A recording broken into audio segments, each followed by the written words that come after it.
pelajaran kita hari ini, mari kita bersama-sama berdoa. Baik, siapa yang memimpin doa? Ya, kamu silakan. Bismillahirrahmanirrahim. Itu billahi wa bil islami dina wa bi Muhammadin nabiyyan wa rasulah. Amin. Baik. Sebenarnya siapa yang tidak masuk untuk hari ini? Saya absen dulu ya. Adit, Citra. Baik. Hari ini kalian tahu nggak kita akan pelajari apa? Apa? Saya baca. Ya. Kita hari ini akan belajar tentang makhluk hidup. Itu tepatnya ada rangkaian perubahan pada makhluk hidup. Nah, sebelum itu di sekitar kalian sebutkan hewan-hewan apa saja, hewan atau tumbuhan apa saja sih yang ada di sekitar kalian? Ya, kamu sebutkan apa? Ya, ayam, ada kambing, ada burung juga. Kalau tumbuhannya apa? Pohon apa? Pohon jambu, ada pohon jambu ya, dan lain sebagainya ya. Kita lanjutkan ya. Nah, ayo kita diskusi mengapa semua makhluk hidup itu mengalami perubahan. Ya. Kenapa mengalami perubahan? Karena mereka itu bertumbuh dan berkembang seperti ayam. Ayam itu kan bertelur, lalu telurnya dirami menjadi anak ayam, lalu jadi ayam yang dewasa. Ya. Selanjutnya, ya. Nah, tujuan kita belajar hari ini adalah menjelaskan pengertian siklus hidup dari makhluk hidup itu. Maka siklus hidup itu apa? Mulai dari lahir, besar, lalu tua, lalu mati. Itulah siklus itu. Lalu yang kedua adalah menyebutkan tahapan perubahan pada makhluk hidup. Lalu yang ketiga memberi contoh siklus hidup hewan dan tumbuhan. Saya jelaskan dulu ya, apa itu siklus hidup? Nah, siklus hidup adalah rangkaian perubahan yang terjadi pada makhluk hidup sejak lahir, tumbuh, berkembang sampai dewasa dan menghasilkan keturunan. Setiap makhluk hidup memiliki siklus hidup yang berbeda. Jadi, seperti kalian ini, kalian lahir dari seorang ibu, lalu kalian tumbuh, kalian bertumbuh, setelah bertumbuh kalian akan menjadi dewasa, sekolah, dewasa, menjadi orang tua juga nantinya ya. Lanjut. Nah, di sini ada tahap-tahap umum siklus hidup. Yang pertama, tahap siklus hidup itu biasanya meliputi lahir, dari lahir, tumbuh, berkembang, dan mati. Beberapa makhluk itu mengalami tahapan tambahan seperti metamorfosis. Nah, apa itu metamorfosis? Apa? Ya, perubahan dari yang melalui kepompong. Biasanya metamorfosis itu ada melalui kepompong. Nah, ini metamorfosis pada hewan. Metamorfosis adalah perubahan bentuk tubuh hewan dari bayi yang kecil lalu jadi dewasa. Metamorfosis adalah perubahan bentuk tubuh hewan dari bayi hingga dewasa. Contohnya itu ada kupu-kupu ya, dari telur, lalu ke ular, lalu ke kepompong, lalu dari kupu-kupu dewasa bertelur kembali. Di sini ada siklus hidup tumbuhan. Tumbuhan juga memiliki siklus hidup. Seperti ini. Ini ada biji, ada tumbuhan menjadi kecambah, menjadi tanaman muda, kemudian tanaman dewasa yang menghasilkan biji lagi. Siklus ini sebenarnya terus berulang seperti kita makan jambu yang ada bijinya itu jambu air, nah itu bisa ditanam, itu nanti akan tumbuh jadi pohon besar berbuah kembali. Ada juga apa ya contohnya untuk tumbuhan, ada apa ya contohnya, pohon mangga, contohnya ada pohon mangga. Kalian makan mangga, bijinya itu kalian tanam, lalu ada muncul tambah, lalu jadi pohon kecil, pohon besar, lalu kembali lagi berbuah menjadi mangga.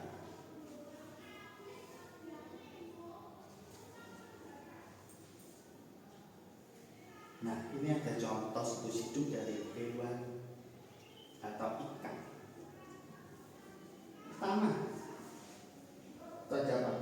Ya, itu ada telur. Setelah telur mereka menjadi larva. Larva itu mereka ya bentuknya juga seperti ikan, tapi ada cendolannya di perutnya itu ada cadangan makanan ya. Lalu ada pertama ada ikan muda yang kecil-kecil, lalu menjadi ikan yang dewasa. Baik, lanjut. Nah, inilah tadi yang saya jelaskan, siklus metamorfosisnya kupu-kupu. Di sini ada telur, mereka bertelur, lalu menjadi ulat, kemudian sangat memberikan ya, misalnya gatal dan sebagainya, lalu menjadi kepompong, sampai kepompong mereka akan kupu-kupu yang dewasa, lalu kembali lagi mereka bertelur dan begitu seterusnya, akan berulang seperti itu.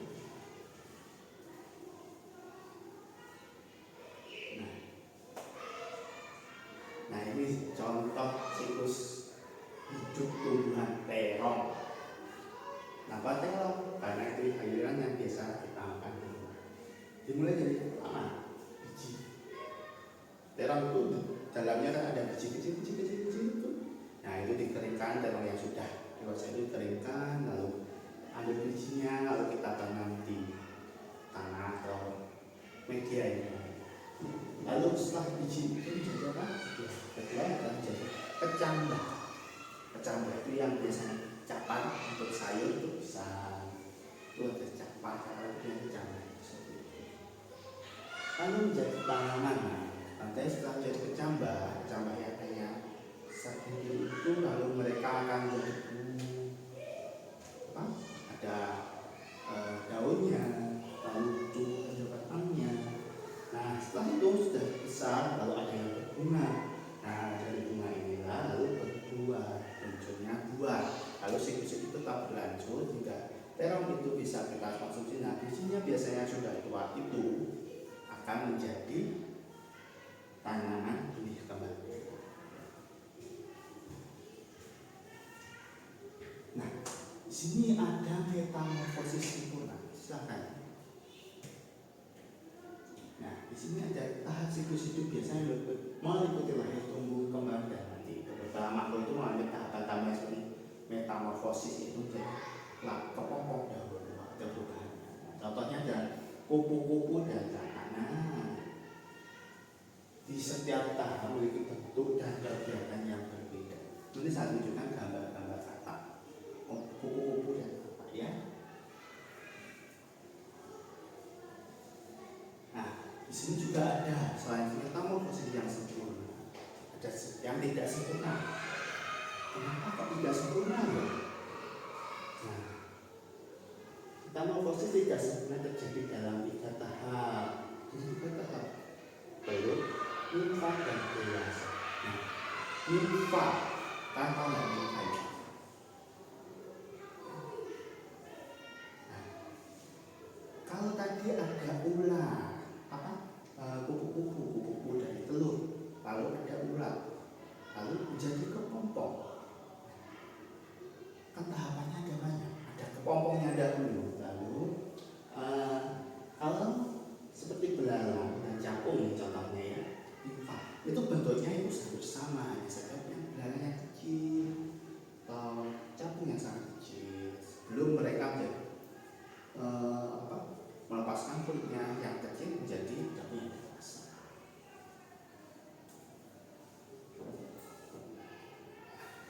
Sebenarnya kenapa sih kalian perlu mengetahui tentang siklus makhluk hidup? Yang pertama, dengan mengetahui siklus makhluk hidup membantu kita memahami. Jadi kita harus memahami, kita dapat memahami pertumbuhan makhluk hidup dan menjaganya. Kita juga bisa merawat hewan dan tumbuhan dengan baik. Kenapa kita harus mengetahuinya? Ketika kita seperti tadi ada terong, siklusnya adalah menjadi dari biji, dari benih lalu menjadi buah, lalu menjadi benih lagi dan seterusnya. Itu ketika kita mengambilnya, kita bisa meregenerasi kembali. Ya. Kita tidak hanya melulu untuk mengambil, tapi kita harus menjaganya juga. Kita harus tetap melestarikan mereka agar tidak terjadi terhadap hewan yang biasanya kalau hewan kita bunuh terus-terusan dulu terjadi ya, kepunahan. Hewan itu akan hilang, maka anak cucu kita nanti kalian kalau sudah dewasa nanti anak-anak lagi tidak bisa melihat kembali.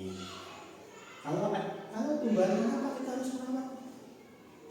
Nah, seperti hanya pohon yang besar ini, yang pohon-pohon yang besar itu kalau ditebang, nah kalau ditebang kan tidak ada resapan air, mereka tidak akan membantu meresapkan air ke tanah.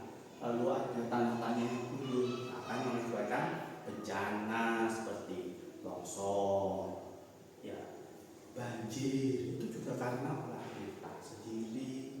Maka dari itu kenapa kita harus mengetahui ini agar kita tetap hidup damai dan aman dengan alam. Jadi bencana-bencana itu kita dapat menghindarinya.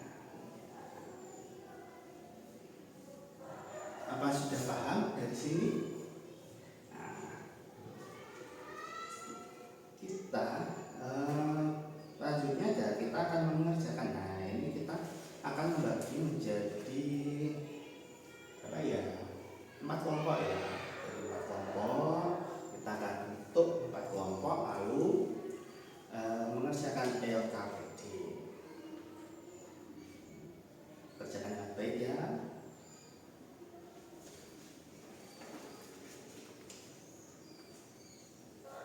Oke. Ya, bagaimana? Sudah selesai? Silahkan kita presentasikan ya. Selanjutnya adalah kita akan ada quiz. Nah, yang pertama,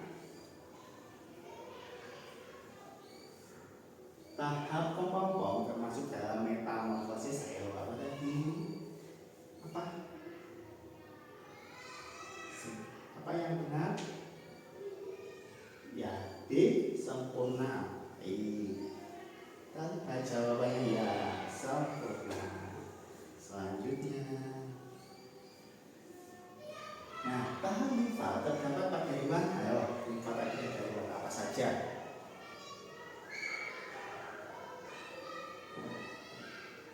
Apa? Belalang. Kita coba lihat.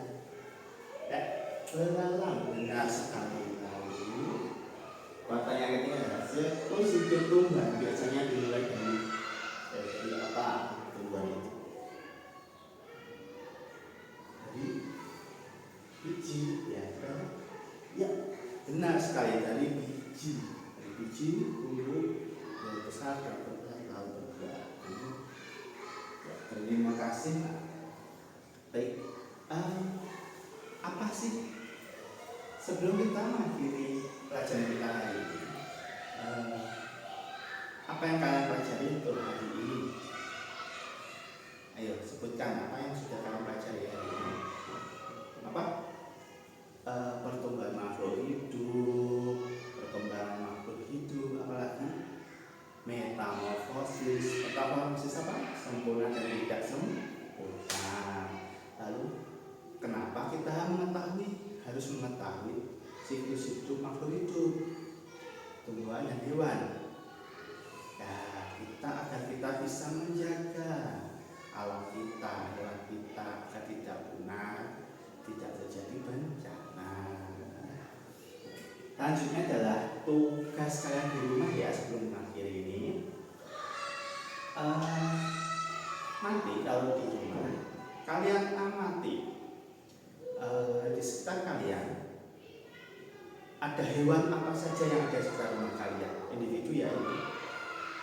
Catat ya, apa saja hewan yang ada di lingkungan rumah kalian ya, di lingkungan rumah. Lalu apa saja tumbuhan, apa pohon, atau apa tumbuhan yang ada di sekitar rumah kalian. Lalu apa lagi ya? Setelah itu sebutkan perkembangannya bagaimana ya. Catat itu dulu, kita akan bahas itu pada pertemuan selanjutnya. Sebelum kita mengakhiri pertemuan kita hari ini, baik mari kita berdoa semoga ilmu yang kita dapatkan hari ini dapat bermanfaat untuk kedepannya ya.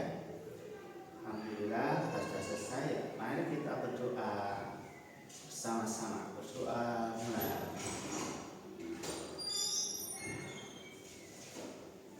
Doa selesai ya. Alhamdulillah, kita akan jangan lupa tugasnya ya. Kita akan bertemu untuk bacaan pada minggu selanjutnya ya. Assalamualaikum warahmatullahi wabarakatuh.